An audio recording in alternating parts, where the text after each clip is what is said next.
to say this. What about Christian schools? You can't close down Christian schools because you are fasting.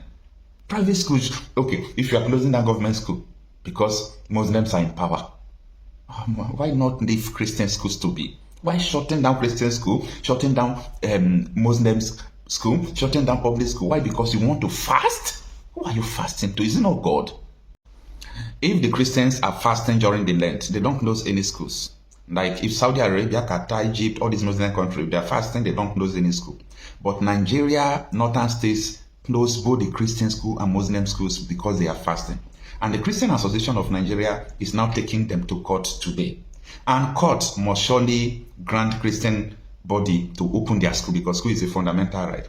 But there will be a religious war if they open the school because the Hizbah police, they will stone, they will adopt. So a religious war looms in Nigeria, but nobody is seeing this. Stay with me in this video as we unfold what is going on in the northern Nigeria. Good morning, everyone. Thanks for joining me in this video. Today is Monday, the 30th day of March 2025. The Christian Association of Nigeria threatens legal action over school closure for Ramadan in the northern Nigeria. Yes, the apex Christian body in Nigeria, Nigeria Christian Association, are saying that the schools shouldn't be closed during the Ramadan season. And this has never happened before. It is happening for the first time. All these things are the advances of the domination of one religion in Nigeria. Now, I have to say this. Before the Easter, that is the redemption period of the Christian faith, there is what they call the Lenten season. It is usually observed by the Catholics and I think the Anglican churches. And moreover, other Pentecostals still do fasting. Some of them used to do 40 days. But this Lenten season before the Easter period is significant. But the Christians cannot order the closure of school because they are fasting for Lent. We should not be bringing religion into our existence like this. It's not fair. Now, come to think of this. This is the reason why I said Nigeria should not be one. I respect everyone's belief, both the cultural people, the Jewish, the Christians, the Muslim. I respect everyone's religion. But using your religion as a stumbling block against others. Okay, is it only Muslims that are there? Why do they close down schools? So other Jewish, the Christians, the traditional religious system, all of them, their children will never go to school. Why? Because one religion is fasting. I am not against that. I am not against the fasting. Everybody should do their things. You see, time without number, when we talk about the peaceful disintegration of Nigeria, people used to look at us like these people talking about Nigeria division, they don't know what they are saying. It is you that you don't know what you are thinking and you don't know, you can't even sit down to reason. Because when you see two major religions living in one country, you will find it difficult for peace and progress. Mark this well. You will find it difficult for peace and progress. You must have one dominated religion in a country that controls others. You can't have two major religions in a country. It doesn't work. Religious war is one of the greatest war that can't end. Most of the wars they have fought in the world, most of them are religious war because people are enticed to their religion and so on and so forth. Now, I think I am pleased with the action of the Christian body, that is a Nigeria Christian Association. I am pleased because it is not good to use violence or to use any other means. They are threatening the illegal action. But the legal action, it won't go anywhere and it won't work. This is Nigeria. Okay? At the end of this video, you will understand the reason why we always call for, peaceful separation. We are brothers, okay? We are Africans. But we should recognize and understand our differences. We are made to be different. We can't kill ourselves because we are different. But we can understand ourselves and live in peace. Like Nigeria live in peace with Cotonou. We live in peace with Ghanaians. We live in peace with Cameroon. We can also live in peace with every other person in the vision. So let us understand the details and the take of the can. The Christian Association of Nigeria can has strongly criticized the decision by the government of Bauchi, Katsina, Kano, and Kebbi states to shut down all public and private schools to accommodate Ramadan fasting. In a statement issued on Sunday in Abuja, CAN President Archbishop Daniel Oko expressed deep concern over the directive calling it a significant threat to educational continuity, equity, and national unity. This is also my stand, okay? The stand of this current president is also my stand. These things are threatening everything you people call unity, because there has never been unity in this country. There has never been unity, there has never been progress, there have never been, because of all these things. Everybody want to show that, yes, we are the major people. You need to, is it not fasting? You are fasting? You are fasting, you shut down schools. No wonder they said they don't believe in Western education. No wonder they say Western education is a sin. Saudi Arabia will not shut down schools because of Ramadan.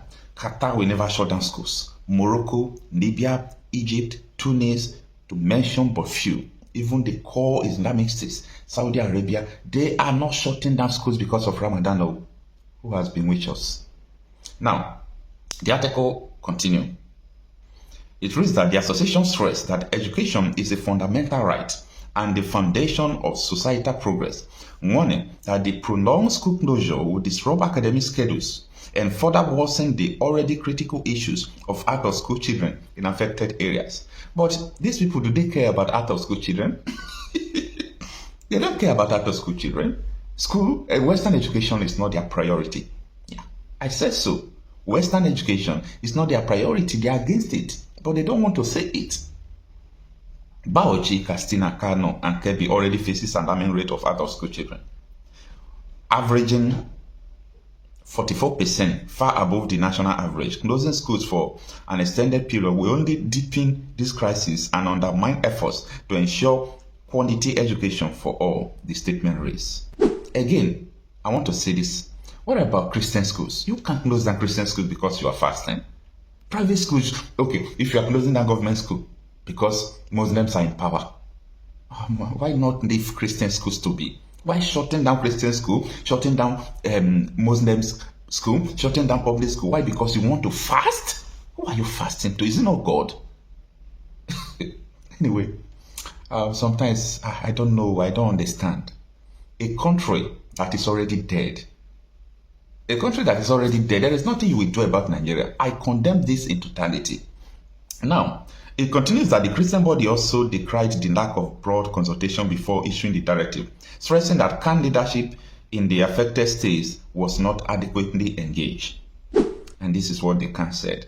Policies affecting diverse populations, Muslim, Christians, and others must be the result of inclusive dialogue. Unfortunately, that has not happened, and such unilateral decision erode trust and unity in our pluralistic society, CAN stated. In our pluralistic society, CAN should understand something, okay? Yes, that Nigeria is heterogeneous in nature, but CAN should understand where Nigeria stands. Nigeria stands as the hope of Islamic nations. Yeah, Nigeria has been registered as Islamic state, as Islamic nation, is part of them. Okay, and the area can realize that this will not stop it, the better for them. Okay, the advances to dominate and to Islamize Nigeria is step by step. Okay, so if you read the whole handwriting on the wall, even in House of Rep, the bills they are bringing, all those things, you will understand that all these things are just simultaneously, they are doing it simultaneously. Now, drawing comparison with Islamic majority, nations like Saudi Arabia and UAE can note that these countries do not shut down schools for the entire fasting period, but instead implement adjusted schedule for flexible learning arrangements. That is what I said before, right? If Islamic heartlands can maintain a balance between education and religion observance, Nigeria's northern states should follow suit. A 5-week closure is excessive and lacks global precedent, CAN urge. The association urged the governors of Bauchi, Bala Mohammed, Katsina, Diko Omar Rada, Kano, Abba Abia Yusuf, and Kebbi Nasser Idris to open channels of dialogue with religious bodies, schools owners, parents, and civil society to reassess the directives. CAN further warn that it will seek legal recourse if the closure persists. Should these rights continue to face jeopardy, we are prepared to seek a restraining order through the court to protect the constitutional right to education and freedom of conscience, Archbishop Oko stated. And this is going to cause a war. You all know what I'm talking about. If can now go to the court, and court must surely give them their right to open school. Yes, Federal High Court will give them rights to open school. There is no two ways about it. Then you will see Hizbah police will start arresting people. This is going to be clash of constitution. This is going to be war. This is going to just be like they would say you are blaspheming. That was how Deborah was stoned dead. This is going to be a serious war erupting. Okay? Now, while urging Christians, Muslims, and all residents of affected states to remain peaceful, Khan reaffirmed his commitment to promoting harmony across faiths, but insisted that the rights of students and families who do not observe Ramadan must be respected. Let us build a Nigeria where faith and progress harmonize, where no child's education is affected, and where all communities feel values. We urge the governors to reconsider these policies in the spirit of fairness and national cohesion, the statement concluded. 44 out-of-school case. A review of National Bureau of Statistics data by Sarah reporters revealed that the first states have some of the highest percentage of out-of-school children. The article continues, but let me stop it here. Okay, let me stop the article here because I've extracted the important things I want you to know. That is the issue of these people closing down schools. So what I am foreseeing is that there is going to be something like a religious crisis or a religious war. It looms. The Christians are not going to fold their hands and allow you to close their school because you are fasting. Your fasting has nothing to do with the Christian schools. Okay, so what is there? If the Christians got court order to reopen school and you think Muslims will fold their hands, they are going to stone, they are going to shoot, they are going to adopt, and this way raise tensions all over the country. And at the end, we will be vindicated that Nigeria as one is killing people. Nigeria as one is not the hope of the people. Nigeria as one is not the issue to beckon on. We should talk about how we can be as brothers in a divided country. Let me know what you think on the comment section. Let Yoruba go and rule Yoruba land. Let the North agree on who will rule Northwest. Let the Kanuri rule Northeast. Let the Igbos rule the Southeast. Let the South agree. Then the temperature will come down. I will not want to be running federal election with 200 million naira form because I have to run from Sokoto to Ikotekpene. I will campaign as a premier of Western region where people know me and I know them. I know what they want. The Southwest want to bring all Yorubas who are Japan, bring them back to Nigeria. Nigeria is too hostile for the Yorubas now. Nigeria is a poisoned environment for Yoruba because we invested in education so much and we have lost all the human beings. They are developing other societies. The North will not care less. How many doctors do they have in United States? How many doctors do they have in Europe? These are facts I'm put on the table now. I don't need to sugarcoat anything at all. We are divided. Let's just accept it. It's no fight. It's no war. The North will come up on their own. We will respect each other. But this matter of trying to play some games, President Tinubu is better. In fact, if he runs only one term, and he brings this temperature down, his name will go down in history. But if he does not do anything in the next 6 months about restructuring, and he goes to use all the money to run election in 2027, and he wins, and then what? Yorubas will become endangered in the political system, because once he leaves, then Nigeria is not safe for Yoruba again. President of the United States of America, Donald Trump, has officially recognized Biafra as a sovereign nation and legal entity. The movement gained traction through Simon Ekpa, a key figure who started lobbying efforts for Biafra's recognition. Simon Ekpa hired a professional lobbyist, Elias Garces, from Moran Global Strategies, a firm founded by former Congressman Chim Moran, to present the Biafran cause to U.S. officials. Elias Garces and Biafra Deputy Prime Minister Dr. Ngozi Orabueze met in Washington, D.C. to discuss strategies for gaining official recognition from the U.S. government. The Biafran movement sought recognition through the U.S. Department of Justice by registering under the Foreign Agents Registration Act, FARA. On February the 20th, 2025, the Department of Justice allegedly acknowledged the United State of Biafra as a foreign nation with its own cabinet members. Todd Blanche, a close ally of Donald Trump and a key figure in the Justice Department, signed the document recognizing United State of Biafra, USB, suggesting Trump's personal involvement. The United State of Biafra is no longer just a group, but a legally recognized entity, allowing it to operate freely, hold meetings, protests, and campaigns in the U.S. As a recognized nation, United State of Biafra can now apply for financial aid and grants from the U.S. Department of Justice, which has provided over $3.2 billion in assistance to various entities. Donald Trump's official recognition of the United State of Biafra as a sovereign nation is a development that has captured my attention and stirred a mix of professional curiosity and personal reflection. I have followed this story with great interest because it is not every day that a movement, one that began as a passionate call for self-determination, transitions into a legally recognized entity within one of the world's most influential nations. This transformation is the result of years of effort, strategic planning, and the determined work of several key figures who believed in the dream of independence and self-governance for the people of Biafra. The journey toward this historic achievement began with the efforts of Simon Ekpa, a prominent activist whose tireless work in promoting the cause brought renewed attention to the decades-old aspirations for Biafran independence. Simon Ekpa's approach was both innovative and energetic.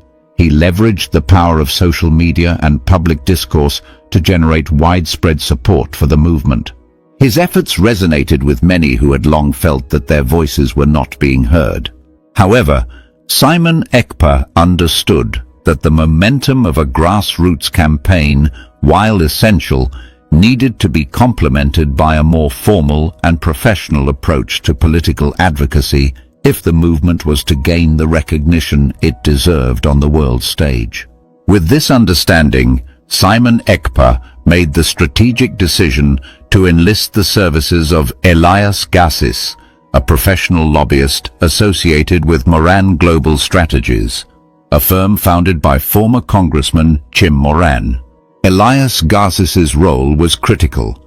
His expertise in navigating the intricate corridors of political lobbying in Washington, D.C., provided the movement with the necessary tools to engage directly with influential government officials. Through careful negotiations and the preparation of extensive documentation, Elias Gassis was able to articulate the case for the United State of Biafra in a manner that was both legally sound and politically persuasive. His involvement added an element of professionalism to the movement and helped transform it from a loosely organized group into an entity that could be taken seriously by the halls of power. A pivotal moment in this process occurred when Elias Gassis met with Dr. Ngozi Orabueze, the Deputy Prime Minister of the United State of Biafra. Their meeting in Washington, D.C. was not just a symbolic gesture. It represented a concrete step forward in the strategy to secure recognition from the United States government. The discussion between Elias Gassis and Dr. Ngozi Orabueze centered on utilizing established legal frameworks, particularly the Foreign Agents Registration Act, to position the movement as a legitimate political actor. By registering under this act, the movement could formally present itself as an entity with a defined purpose and structure. This legal maneuvering, though unconventional, demonstrated a creative use of the tools available within the United States legal system to meet the goals of self-determination. The culmination of these efforts came on February 20th, 2025, when the United States Department of Justice officially recognized the United State of Biafra as a foreign nation, complete with its own cabinet members. This announcement was more than just an administrative decision. It was a public declaration that the movement had achieved a status that many had once thought impossible.